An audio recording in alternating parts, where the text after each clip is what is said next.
আমাদের এই বর্তমান আমাদের বাংলাদেশে কিছু সাধক কিছু সন্ন্যাসী তারা স্টাইল নিয়ে তারা এখন গান মার্কা আর গাঞ্জা মার্কা ইসলাম দেশে প্রতিষ্ঠিত করতে চাইতেছে, যেটার প্রধান হলো গাঞ্জুট্টি হওয়া শর্ত, মানে যেটা তাদের ভাবধারা যে না এরকম হওয়া উচিত। এবং বলছে কোরআন কি দলিল, কি বলতেছে কোরআন কি দলিল, তো কি দলিল? গাঞ্জা দলিল।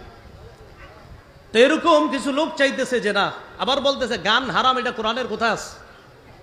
তাহলে কি নজর ইবনে হারেস ইরান থেকে কিছু গায়িকা ক্রয় করে আনছে, কিছু গান গল্প মিথ্যা গল্প ক্রয় করে আনছে। উদ্দেশ্য কি? কোরআন না শুনে যেন তারা কি শোনে? গান শোনে আর মিথ্যা গল্প শোনে। এটা তারা করলো এবং মোটামুটি অনেকটা তারা এটাতে সফল হলো হালকা, যে কিছু মানুষ সত্যি সত্যি তারা ওই মিথ্যা গল্প শোনে আর গান শোনে। তাহলে কোরআনের বিরুদ্ধে এটা দাঁড় করালো।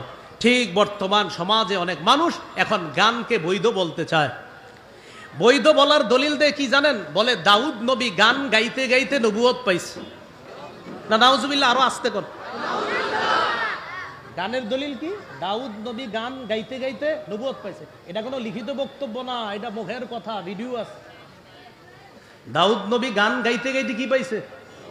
দলিল নিচে কোত্থেকে জানেন? বুখারীতে মিজমার আছে একটা, এই মিজমার মানে মনে করছে গান। এখানে সহিহ বুখারীর 5048 নম্বর হাদিস।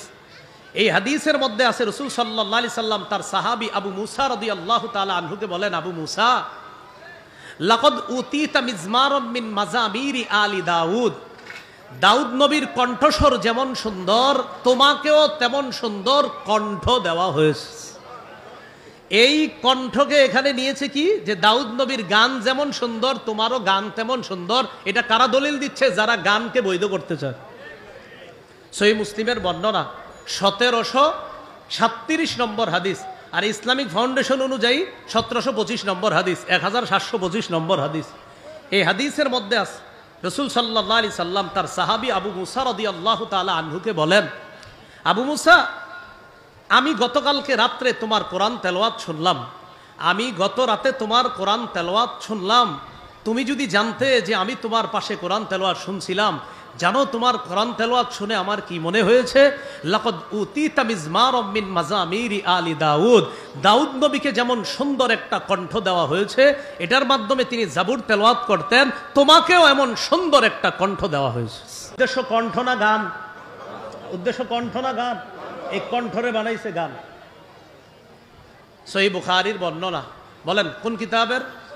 বলেন 5590 নম্বর হাদিস। বলেন নবীজি বলেছেন, আমার উম্মতের মধ্যে একদল মানুষ হবে যারা জিনাকে হালাল মনে করবে, রেশমের পোশাক হালাল মনে করবে, মদ হালাল মনে করবে, বাদ্যযন্ত্র হালাল মনে করবে।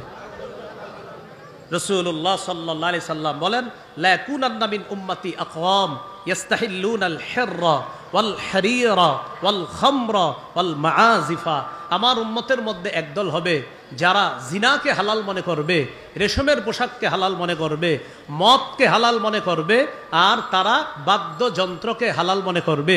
বর্তমান যুগে কেউ যদি বলে যে আমি বুখারী, মুসলিম, নাসাই, ইবনে মাজা, সিয়াসিত্তার সব পইরাও গান কোথাও হারাম পাই না, এটা আমরা আশ্চর্য হই না। কারণ এই জাতীয় খবিস মার্কা উম্মতের কথা আল্লাহ রসুল 1500 বছর আগে হাদিসের মধ্যে বলে গেছে।